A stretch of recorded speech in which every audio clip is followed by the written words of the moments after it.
नमस्कार। आज हम काव्य गुण पढ़ेंगे। काव्य गुण बीए तृतीय वर्ष के हिंदी साहित्य के द्वितीय पेपर में है। काव्य शास्त्र का जो टॉपिक है आपके, तो उसमें काव्य गुण आपके एक ही क्वेश्चन इसमें 7.5 नंबर का दे रखा है उसमें। तो आपको इसको पहले समझना है। सबसे पहले इसको समझने के बाद में इसको है ना एग्जाम में आपको किस प्रकार करना है उसके आधार पर मैंने आपके ये नोट्स भी बनाए हैं। तो ये एग्ज़ाम के आधार पर है और पहले मैं आपको थोड़ा सा इसको समझा देती हूँ। मनुष्य का स्वभाव ही है कि हम है ना गुणों के प्रशंसक होते हैं। जैसे जिसमें गुण होते हैं उसकी ओर है ना अपन अपने आप ही आकर्षित होते रहते हैं। ये अपना स्वभाव है, आपका हमारा सभी का स्वभाव होता है कि जिसमें गुण होते हैं उसकी तरफ अपन अपने आप ही खींचे चले जाते हैं। जैसे आप इसका अर्थ अपन मनुष्य में देख लो, अपने संगी साथियों में देख लो, या उस भी जैसे आपका कोई विषय होता है, मान लो जिस विषय में जो है आपकी रुचि है ना, उसकी तरफ आप अपने आप ही आकर्षित होते जाते हो। अब रुचि ही भी देखो ऐसे ही जागृत नहीं होती, किसी भी के प्रति अपनी रुचि होती है तो उसमें कुछ ना कुछ गुण होते हैं, तभी तो अपन उसकी तरफ आकर्षित होते हैं। ठीक है, तो ये है काव्य में गुण की परिभाषा अपन आगे देखेंगे। सबसे पहले है ना काव्य में गुण किस प्रकार जो है समावेश होता है, देखते हैं। अगर आपके एग्जाम में आता है कि गुण को परिभाषित कीजिए या गुण को समझाइए, तो आपको इस प्रकार इसमें जो है उत्तर लिखना है। मनुष्य अपने स्वभाव से प्रेरित होकर सभी वस्तुओं में गुणों की खोज करता है। आराम से देख लो। मनुष्य अपने स्वभाव से प्रेरित होकर सभी वस्तुओं में गुणों की खोज करता है। काव्य में जब हम गुणों की तलाश करते हैं तो गुण कुछ शब्द से संबंधी होते हैं और कुछ अर्थ से संबंधी होते हैं। ठीक है, काव्य में जब हम देखो मनुष्य के गुणों की तो अपन ने बात कर ली कि अपन स्वभाव से ही है ना गुणों की ओर आकर्षित होते हैं, है ना। और ये सब आप जानते भी हो, ये समझाने की आवश्यकता भी नहीं है। अब काव्य की बात करते हैं अपन कि काव्य में जब हम गुणों की तलाश करते हैं तो कुछ गुण तो शब्द से संबंधित होते हैं कि शब्दों में, जैसे अब गुण कैसे, जैसे आप लोग इसके आधार पर केशव दास की वो पढ़ सकते हो, रामचंद्रिका की दुख की दुपट्टी हटी, तो उसमें कुछ जो शब्दों का अलंकार्य है तो उसका गुण ही तो है। ठीक है, वर्णों की आवृत्ति है तो उस शब्द का गुण ही है। तो गुण कुछ शब्द से संबंधी होते हैं और कुछ अर्थ से संबंधी होते हैं। अब अर्थ जैसे अपन देखते हैं बिहारी के काव्य में किस प्रकार का अर्थ है, किस प्रकार के अर्थ निकल रहे हैं उसमें, है ना। तो कुछ गुण है ना अर्थ से संबंधित होते हैं। शब्दार्थ समन्वित गुण ही काव्य को शोभा प्रदान करते हैं। शब्दार्थ यानी जो गुण शब्दों में है और जो गुण अर्थों में है, तो दोनों का समन्वय यहाँ हो गया। शब्दार्थ समन्वित गुण ही काव्य को शोभा प्रदान करते हैं। ठीक है, कि काव्य के शब्द और अर्थ जो दोनों का समन्वय होता है उसे ही अपन है ना गुण कहते हैं। अब गुण शब्द साहित्य में पहली बार किस प्रकार जो है आता है, आचार्य भरत ने दोषों के विपरीत काव्य के तत्वों को गुण माना। अब इसका भरत का क्या कहना है, भरत ने कहा है कि काव्य में दोष नहीं होने चाहिए। ठीक है ना, काव्य में दोष नहीं होने चाहिए। तो अपन भी देखो सोचते हैं कि जहाँ दोष नहीं है तो वहाँ गुण अनिवार्य रूप से होंगे।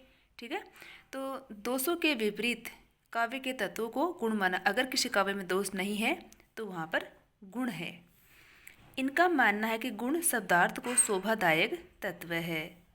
भरत का मानना है, आचार्य भरत मुनि थे अपने संस्कृत साहित्य के प्रथम जो है आचार्य भरत मुनि है, और इनका ग्रंथ जो नाट्यशास्त्र है, नाट्यशास्त्र में ही इनके विचारों को अपने को दिखाई देते हैं। तो इनका मानना है कि गुण शब्दार्थ के शोभादायक तत्व है।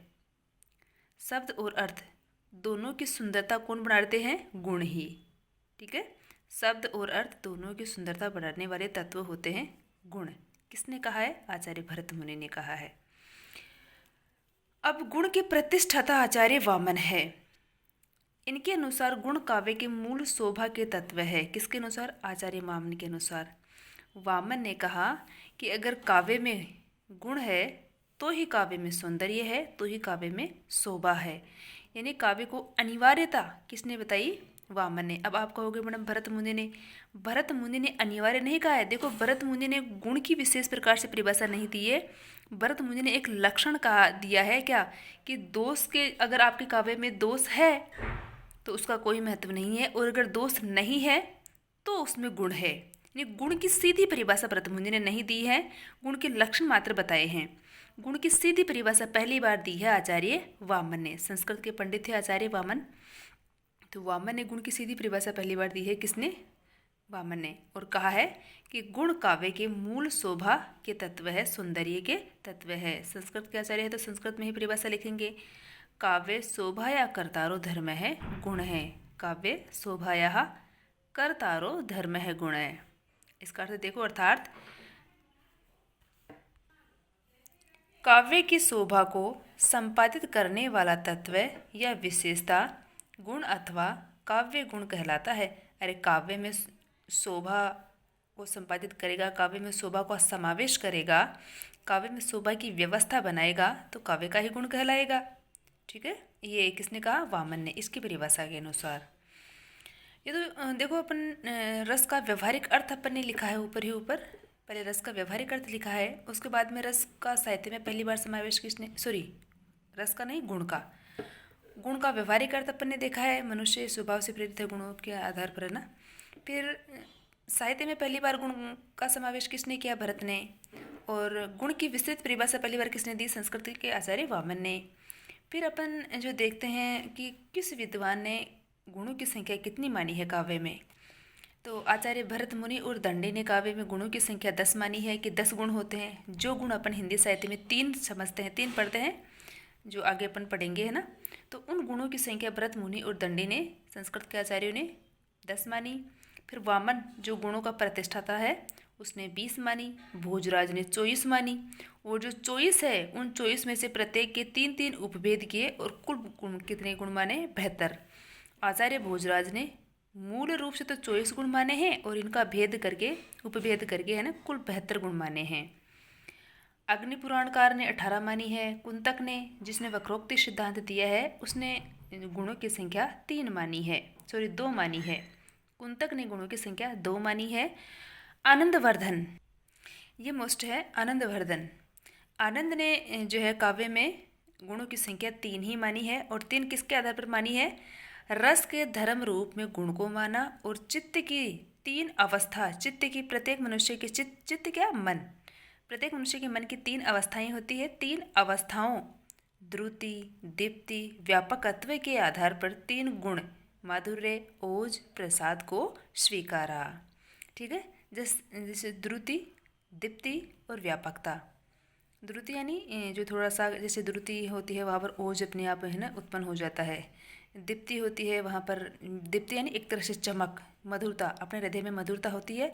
तो कब होती है? जब दीप्ति है, अपना हृदय में चमक उठता है, एक तरह से मन प्रसन्न हो जाता है ना, अचानक से मन प्रसन्न हो जाता है ना। जैसे माँ अपने पुत्र को देखेगी, माँ अपने पुत्र को हंसते हुए देखेगी, है ना, तो उसका मन, है ना, मन की अवस्था दीप्ति की अवस्था में पहुँच जाती है, और ये दीप्ति ही आगे चलकर माधुर्य गुण में परिवर्तित हो जाती है। व्यापकता, प्रसाद, इसको पढ़ते हैं, आगे देखेंगे। ठीक है, तो आनंद, ये जो है मोस्ट है, ध्यान देने योग्य है। अगर आपके दिमाग में ये भी नहीं रहेगा ना, तो गुणों की संख्या अपने को आनंदवर्धन ने मन की 3 अवस्थाओं के आधार पर एग्जाम में लिखना है आपको। कैसे लिखोगे कि पहले गुण की व्यवहारिक परिभाषा, ठीक है ना, गुण का साहित्य में पहली बार जो है समावेश किसने किया, और आचार्य वामन ने विस्तृत परिभाषा पहली बार दी, और फिर गुणों की जो है संख्या किस किसने माना। अगर ये सारे आपको नहीं भी याद है तो चल जाएगा, लेकिन आपको ये आनंदवर्धन वाला आपको निश्चित रूप से याद रखना है। क्वेश्चन आपके 7.5 नंबर का है। तो आनंदवर्धन ने मनुष्य के मन की 3 अवस्थाओं के आधार पर 3 गुणों को स्वीकार किया है। कौन से गुण है? माधुर्य, ओज और प्रसाद। आगे वाले पीछे वाले आपको याद रहे तो बहुत अच्छी बात है, नहीं याद रहे तो कोई विशेष फर्क नहीं पड़ने वाला, लेकिन ये आपको ध्यान रखना है। देव ने, रीतिकाल में अपन ने देव पढ़ा था, उसने 13 मानी है, और संस्कृत के मम्मट ने 3 मानी है। ध्यान रखना, आनंदवर्धन ने 3 मान ली थी, और इसके बाद में आनंदवर्धन के इन विचारों को आगे चलाने वाले थे संस्कृत के ही विद्वान आचार्य मम्मट, जिसके ग्रंथ का नाम था काव्य प्रकाश। इसके बाद में हम देखो गुण की एक सर्वमान्य परिभाषा देखते हैं। ये जो है व्यवहारिक तौर पर हो गया, ऊपरी तौर पर इसमें अर्थ हो गया। लेकिन आप जैसे एग्जाम में लिखोगे ना, तो साहित्य तौर के आधार पर, साहित्य के आधार पर आपको ना उसकी परिभाषा लिखनी है। किस प्रकार लिखनी है? अतः गुण वह तत्व है। अब यहाँ अतः क्यों लिखेंगे? क्योंकि अपने पिछले जो मैं उसमें पेज में अपने देख लिया था ना, विस्तृत अध्ययन उसका कर लिया था। तो देखो, अतः गुण वह तत्व है जिसमें काव्य के रचनापरक स्वरूप का उन्नयन करके रस को उत्कर्ष प्रदान करने की क्षमता विद्यमान रहती है। गुण गुण में कौन सी क्षमता विद्यमान होती है? काव्य के रचनापरक स्वरूप का उन्नयन, काव्य की जो रचना होती है उसके रूप को उनके रूप को बढ़ाना। काव्य के रचनापरक स्वरूप का उन्नयन करके रस को उत्कर्ष प्रदान करने की क्षमता, यानी यहाँ इसका अर्थ ये निकल रहा है कि गुण का मुख्य कार्य क्या है? जो अपने काव्य में रस है उस रस को बढ़ाना है। ठीक है, जो अपने काव्य में रस है उस रस को जो उत्कर्षता प्रदान करते हैं उससे ही अपन क्या कहते हैं? गुण कहते हैं। ये अपने को लिखनी है, आपको एग्जाम में लिखनी है। काव्य में गुणों की संख्या विद्वानों के मतभेद के बाद आनंदवर्धन व आचार्य मम्मट द्वारा निर्धारित गुण ही हिंदी साहित्य में मान्य है, जो कि अग्र लिखित है। इसको देखो, आपने ऐसे लिखना है, यहाँ पूर्ण विराम नहीं लगाना है, इसको ऐसे लिखना है, नोट्स में लिखना है ना आपको। अब देखो, इसमें आचार्य मम्मट ने पहले आनंदवर्धन ने मान लिया था और फिर आचार्य मम्मट ने माना है। हिंदी साहित्य में कितने? माधुर्य गुण, ओज गुण और प्रसाद गुण। वो अपन ने पिछले, इसका आधार क्या था? मन की 3 अवस्थाएं थी। माधुर्य गुण क्या था? चित्त को आर्द्र तथा द्रवित करने वाला अंतःकरण का आह्लाद माधुर्य गुण कहलाता है। मैंने कहा था आपको कि जो माता है या पिता है अपने संतान को देख लेते हैं ना, तो संतान को देखने के बाद में उसका हृदय में एक तरह से जो है दीप्ति यानी चमक उत्पन्न होती है। वह चमक ही फिर है ना मधुरता का रूप धारण करके माधुर्य गुण में परिवर्तित होती है। देखो, चित्त को आर्द्र तथा द्रवित करने वाला अंतःकरण का आह्लाद, आह्लाद यानी आनंद, प्रसन्नता, अंतःकरण का आह्लाद माधुर्य गुण कहलाता है। माधुर्य का अर्थ है मधुरता, रोचकता। काव्य के संदर्भ में माधुर्य का तात्पर्य है रसमयता। ठीक है, ये तो व्यवहारिक आधार पर मधुरता, रोचकता, और काव्य के संदर्भ में माधुर्य का तात्पर्य हुआ रसमयता। यह गुण पाठक श्रोता के हृदय को आनंद से द्रवीभूत कर देता है। ठीक है ना, ये माधुर्य गुण है ना। माधुर्य गुण क्या करता है? पाठक, जो श्रोता पढ़ रहे हैं है ना, और अब सुन रहे हैं, तो अपने हृदय को है ना आनंद से द्रवीभूत कर देता है। अब ये आगे वाला है ना, ये भी मोस्ट है, इसको आपको इसके नीचे लिखना है, जस्ट नीचे एरो लगा के बाद में लिखना है। माधुर्य गुण कौन कौन से रसों में होता है? इसमें श्रृंगार रस, करुण रस, शांत रस का प्रयोग होता है। अब माधुर्य रस की क्या विशेषताएं हैं? माधुर्य गुण की विशेषताएं भी अपने को देख ली हैं कि इसमें टे, ठे, डे, ढे को छोड़कर कैसे मैं तक के वर्णों का प्रयोग होता है। ये टे, ठे, डे ये इनमें बिल्कुल नहीं आते, और अगर आते हैं तो बिल्कुल नाम मात्र के आते हैं इसमें, है ना। तो इनके अलावा छोड़कर कैसे मैं तक के वर्णों का प्रयोग होता है। अनुस्वारों का प्रयोग, अनुनासिक एवं पंचम वर्णों की अधिकता। अनुस्वार होते हैं ना, जैसे अंग है तो ये अनुस्वार होता है, ऊपर न लगा हुआ होता है, उसको अनुस्वार कहते हैं। जैसे कंकण किंकिन, नगमग में परछाई, तो कंकण किंकिन में अनुस्वार लगा हुआ होता है ना, तो उसमें माधुर्य गुण है। अनुस्वार का प्रयोग, अनुनासिक एवं पंचम वर्णों की अधिकता, ये वो वाली ही बात हो गई है ना। कोमल मधुर रचना, जैसे आप लोगों को मैडम ने पढ़ाया था, निरख सखी ये खंजन आए, फेरे उन मेरे भावन ने, नयन इधर मने भाई। कितनी मधुरता है इन पंक्तियों में। कोमल मधुर रचना, समास का अभाव। अब देखो, समास का प्रयोग होगा, संक्षिप्त जो है उसमें होगा, संक्षिप्तता उसमें होगी, तो वह रस उत्पन्न नहीं होगा। जो मधुरता है ना काव्य में होनी चाहिए, वह गुण उत्पन्न नहीं होगा, जो एक माधुर्य गुण की विशेषता होनी चाहिए। तो समास का अभाव और अल्प समास, अगर समास हो तो कम मात्रा में, न के बराबर उसमें समास का प्रयोग होना चाहिए। संयुक्त अक्षरों का अभाव, संयुक्त अक्षर होते हैं ना कभी कभी जो है क्लिष्ट, जो संयुक्त, जैसे संस्कृत के संयुक्त शब्दों का उसमें प्रयोग होता है, संयुक्त अक्षरों का उसमें प्रयोग किया जाता है, तो वो माधुर्य गुण में नहीं होने चाहिए। उदाहरण देखो, निरख सखी ये खंजन आए, मेरे भावन ने, मेरे भावन ने नयन इधर मैंने भाए। उसके अलावा और भी आप उदाहरण देख लो, जैसे देख लो एक बार। मंद मंद चढ़ी चलियो चेते निशचंद चारो, अनुस्वार का प्रयोग है देखो। मंद मंद चढ़ी चलियो चेत निशचंद चारो, चैत्र मास की रात का जो चंचल चंद्रमा है वह मंद मंद मंद है ना आगे बढ़ता ही जा रहा है। मंद मंद चांदनी पसारत लतन में, मंद मंद जमुना तरंगिनी हिलोरे लेती, मंद मंद मोद मंजू मल्लिका सुमन थे, देव कवि मंद मंद शीतल सुगंध पौन, देखी छवि छिजत मनोज छन छन ते, मंद मंद मुरली बजावत अधर धरे, मंद मंद निकष्यो मुकुंद मधुवन में। कितनी जो है मधुरता है इसमें। मंद मंद की आवृत्ति मैं चय लय वर्णों के प्रयोग बाहुल्य से माधुर्य गुण की अवस्थिति को स्पष्ट रूप से लक्षित किया गया है। और भी है देखो। रजनी ओढ़े पीत पट, रजनी ओढ़े जाती थी झिलमिल तारों की जाली। अब देखो मैंने अनुस्वार का जो प्रयोग और अनुस्वार से संबंधित आपको उदाहरण। अब यहाँ तो देखो कहीं अनुस्वार है ही नहीं, यहाँ अनुस्वार नहीं है, तो इसका मतलब ये भी नहीं कि इसमें माधुर्य गुण नहीं है। अपने को केवल एक ही विशेषता के आधार पर उसके गुण का है ना पहचान नहीं करनी है, उसमें भावों को भी है ना अपने को ध्यान देना है। रजनी ओढ़े जाती थी झिलमिल तारों की जाली, उसके बिखरे वैभव पर जब रोती थी उजियाली, शशि को छूने मछली सी लहरों का कर कर चुंबन, बेसुदतम की छाया का तटे नहीं करती आलिंगन। इसमें भी माधुर्य गुण की झलक अपने को दिखाई देती है। माधुर्य के अलावा अपन आगे चलते हैं दूसरे गुण में, ओज गुण में। ओज देखो अपने आप लोगों ने सेकंड ईयर में पढ़ा था, अपने ओज था भूषण।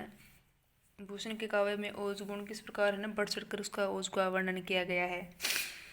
जिस रचना को पढ़कर यह सुनकर हृदय में आवेश एवं स्फूर्ति का संचार हो जाए, है ना, उस रचना में क्या होता है, ओज गुण होता है। जैसे आप लोग बचपन में सुभद्रा कुमारी चौहान की पंक्तियाँ पढ़ी होगी, है ना, तो सुभद्रा कुमारी चौहान की पंक्तियों में भी ओज गुण है ना पर्याप्त मात्रा में है। कैसे, जैसे खूब लड़ी मर्दानी वह तो झांसी वाली रानी थी, पर्ची डालकर पान कटारी यही उसकी सहेली थी। तो देख के उसके अपने भी जो है हृदय में स्फूर्ति का संचार होता है ना। तो ओज शब्द का अर्थ ही क्या होता है, स्फूर्ति होता है। ऐसा कैसा आपको एग्जाम में लिखना है। जिस गुण से हृदय में दीप्ति उत्पन्न हो उसे ओज गुण कहते हैं। इसमें वीर रस, विभत्स एवं रौद्र रस का प्रयोग होता है। इसका बेटा आपको अलग से यहाँ नीचे एरो लगा के लिखना है। इसकी विशेषता होती है, खास विशेषता होती है इनकी, है ना। इसमें वीर रस, विभत्स, रौद्र रस का प्रयोग होता है। जैसा उनके क्षुब्ध हृदय में धड़ धड़ धड़ धड़ था, वैसा ही उस बाजी वेग में पड़ पड़ पड़ था। फड़ फड़ करने लगे जाग पेड़ों पर पक्षी, अपलक था आकाश चपल वल्गित गति लक्ष्मी। ये मैथिली शरण गुप्त की पंक्तियाँ हैं। अपने को पता चल रहा है कि इसमें ओज गुण का समावेश है।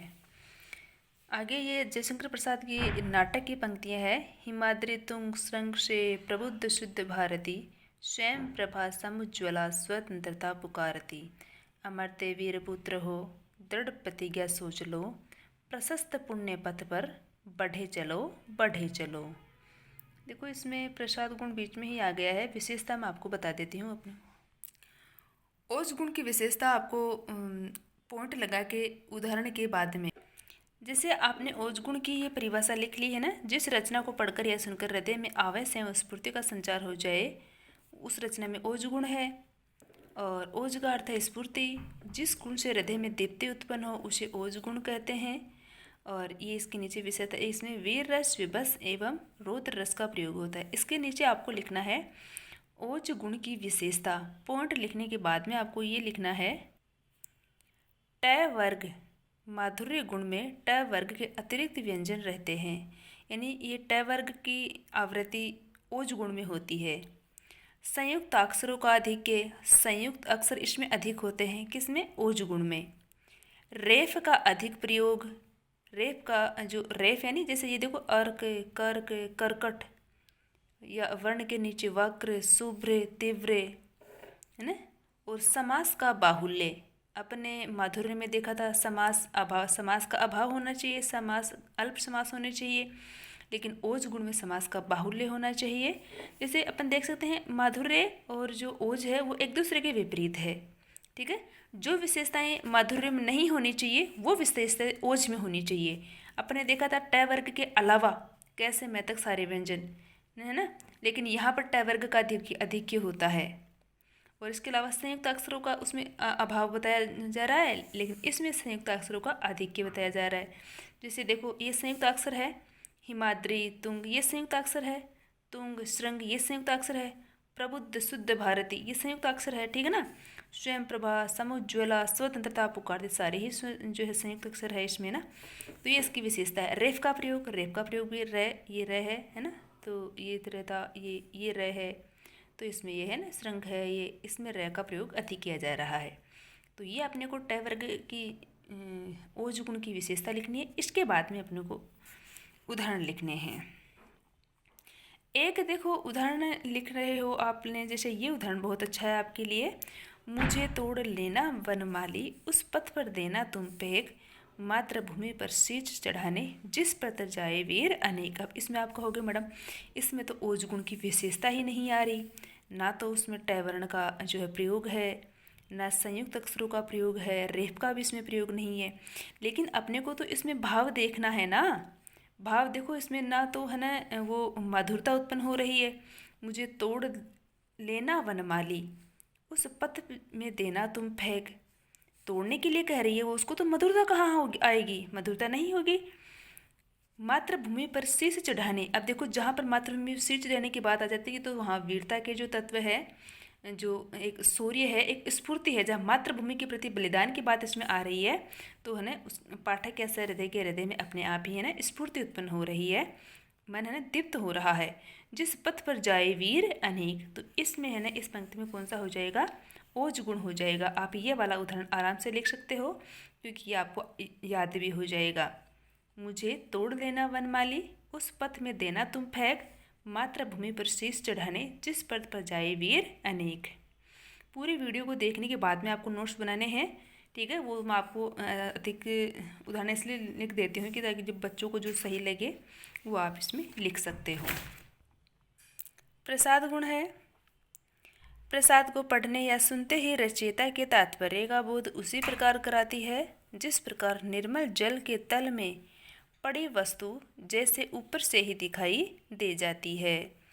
प्रसाद गुण से युक्त काव्य रचना में अर्थ की सहजता के कारण अभिधा शब्द शक्ति होती है। आगे की वीडियो में अपन सब शक्ति पढ़ेंगे। प्रसाद का शाब्दिक अर्थ है प्रसन्नता, तो उसको पढ़ते ही अपने को अर्थ पता चल जाता है, वहाँ प्रसाद गुण होता है। इसमें पांचाली रीति, करुण रस, शांत रस, भक्ति रस का प्रयोग होता है, यानी इसमें मधुरता नहीं होती। देखो मधुर रस में करुण और शांत है, लेकिन इसमें और इसमें भी है, तो इनमें अपने को भेद रखना है, भेद देखना है दोनों में किस प्रकार का जो होगा। पांचाली रीति, करुण रस, शांत रस, भक्ति रस का प्रयोग होता है। अब प्रसाद गुण की विशेषता देखो, सरल व कोमल कांत पदावली। सरल और कोमल पदावली होगी तभी तो उस काव्य को देखकर अपन प्रसन्न होंगे। और कठिन वर्णों व समासों का अभाव। रचना सरल, सुबोध और सहज रीति से अभिव्यक्त होती है। चित्त की निर्मलता व समरसता की प्रधानता। शब्द व अर्थ की तनिक भी क्लिष्टता नहीं होती, यानी इसमें कठिनता नहीं होती। स्वच्छता एवं स्पष्टता की प्रमुखता। प्रसाद गुण की विशेषता है स्वच्छता एवं स्पष्टता की प्रमुखता। ये बहुत ही सीधा सा उदाहरण मैंने आपके लिए उठाया है। देखी सुदामा की दीन दशा, करुणा करी के करुणा निधि रोए, पानी परात को हाथ छुयो नहीं, नैनन के जल सो पग धोए। ये भक्ति काल के नरोत्तम दास की पंक्तियाँ हैं, जो इस भक्ति नरोत्तम दास का समय भक्ति काल और रीति काल दोनों के मध्य में आता है। दूसरा उदाहरण आप देख सकते हो, सिखा दो ना हे मधुप कुमारी, मुझे भी अपना मीठा गान, कुसुम के चुने कटोरों से करा दो ना कुछ कुछ मधुपान। अब इसमें प्रसाद है, इसका अर्थ अपने को सीधा सा पता चल रहा है। जिस प्रकार पानी के तल में, स्वच्छ पानी, निर्मल पानी के तल में पड़ी हुई कोई वस्तु या फिर उसका तल सहजता से अपने को दिखाई दे रहा है, उसी प्रकार इन पंक्तियों का अर्थ भी अपने को पता चल रहा है। तो इन पंक्तियों में कौन सा गुण है? प्रसाद गुण है। यह आपका गुण का जो है चैप्टर आज पूरा हो गया। शब्द शक्ति बची है, वो देखते हैं, कल बनाते हैं कभी भी। ठीक है।